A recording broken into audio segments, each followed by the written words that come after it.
Hopefully it'll all get better from here, although that was probably the most funny part. Well, good evening, ladies and gentlemen. I'm Sherry Kennedy, owner of Free Valley Publishing, and I'd like to thank you all for coming to our show. But before our radio hour officially commences, I'd like to draw your attention to two of our authors whose new book releases we are celebrating this evening. For yes, as if a fabulous free show isn't enough, we're also presenting a book launch for author Victoria Bastidos.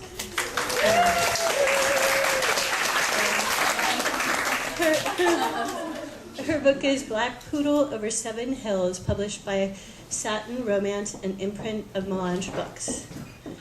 But wait, there's more. We're also presenting a book launch for author, excuse me a minute. Have to become my other self. For author Kennedy J. Quinn's The Unwitting Journeys of the Witty Miss Livingstone, Book 1, Journey Key. So, as is traditional at a book launch, each author will give a short reading from their new work. So, you go first, Vicki. Are you sure, dear? All right, I'll go first.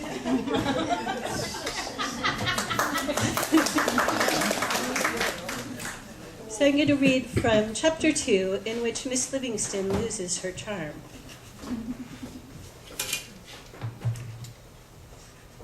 "Whatever are you doing, Miss Livingstone?" Abigail scolded as she approached my rear. "I must say you're in an awkward position." "Oh, pardon me. I surely look a mess." I spun upright and straightened my hat, which had slipped askew. "And you're correct, I have no business leaning down so, but I lost my charm." "Yes, I see." The girl gave me the most unsavory sneer. I imagined her an overripe eggplant in her plum-colored attire. "I'm referring to the gold charm on my bracelet that was attached to my wrist." I indicated the empty chain quite pointedly. "I took a fall, and it must have come loose." She looked at me as if my gears were loose. I tried, "My father gave it to me before leaving Boston. It was my mother's. I'm terribly upset, and I was pushed." "Oh, you poor dear. It's a good thing we decided to get more air before returning to Mother. Henry, don't just dawdle by my arm. Help Miss Livingstone find her keepsake." "So kind of you to offer your brother to help. I think it may have been closer to that jam, perhaps under the edge of the door." Henry proved to be a thorough little fellow and soon located my heart, the golden one, that is, as well as something quite unexpected. When I held out my gloved hand to receive it, he set the small charm at its center and then laid on top a sturdy pewter key. His blue eyes flashed at me from his slightly dirty, freckled face, but he didn't say a word.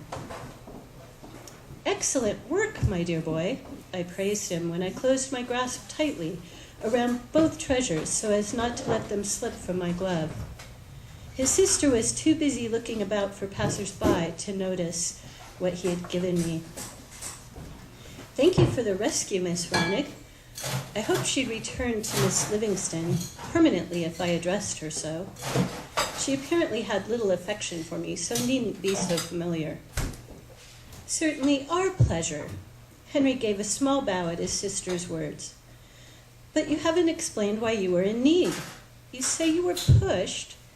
Who on earth would push you and then leave you to falter?" "Oh no, the gentleman, well, that is the man, he helped me upright before he left. He wasn't aware, that is, I wasn't aware I had lost anything until he left." Then I felt completely lost. I didn't bother to add, "But why would he push you to begin with? Did you quarrel? Was he trying to harm you? Miss Livingstone, really, oh no, you misunderstand. It was all an accident. Or was it?" "I was walking by the bookshop." "We have no bookshop." "Oh, so we do." Miss Abigail apparently saw what was before her eyes for the first time. Yes, an exciting development. Being pushed? Certainly not. The imminent opening of the bookshop, it was all I could do to leave off the name silly. And technically, he didn't push me, the door did, though he was behind it. So he didn't mean to push you. No, I'm sure he didn't. That is, he didn't seem to. I'm sure he was just, well, surely he gave you an explanation. Who was he? Well, we've never met, I told her. Before, yes. But what is his name? Surely he introduced himself after knocking you over with the door. Well, not exactly, no. What did he look like? Is he the proprietor, Thomas Worthington, or one in his employ? My father says Mr. Worthington is a sturdy fellow, but rather small in stature, and he has a remarkably red beard that's unfashionably long. She filled in to my delight. Your father has seen him, but I thought you didn't know of the bookshop. I don't generally pay attention to father's business, but I recognize his name on that sign inside the window. My father sees most everyone. Money talks, you know. So, she paused so long, I encouraged her with, yes, but she didn't go on. So he's bearded, I tried. Oh, yes, it made quite a conversation at supper last evening. Father thinks the man is rather eccentric. Is he the one that pushed you over and ran off without proper word? If his oddities defy social civility, I shall suggest my father not do business with the man. Perhaps he's some kind of nut. I'm sure he's a worthy businessman. I wanted no threat to our bookshop. So it was he you met, or rather didn't exactly meet? No, it was someone else. I was bursting with curiosity about Mr. Worthington until she reminded me of the eerie and magnetic stranger. Perhaps it was an associate or hired man. He was tall, with the darkest eyes I've ever seen, a closely trimmed black mustache, and my enthusiasm often ran my mouth faster than is best, but I felt a keen caution in revealing how his countenance undid me. A very fine suit. He was dressed as a gentleman, to be sure. But was he one? I wasn't so sure. Well, that sounds promising. Perhaps it will be he that services patrons at the shop and not the uncouth Mr. Worthington. And the uncouth Mr. Worthington will provide inventory. Though I'm concerned that this dark fellow didn't introduce himself. Did he speak to you at all? No, not at all. Not with words by any account. How curious. Yes, curious is indeed what it was. It was nice seeing you, Miss Reinig, Master Henry. I thank you kindly for assisting me so well in finding what I was looking for.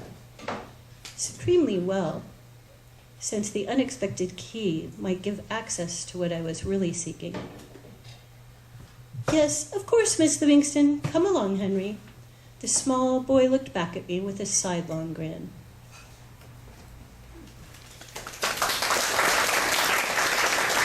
And now, Vicky, whether you like it or not, it's your turn.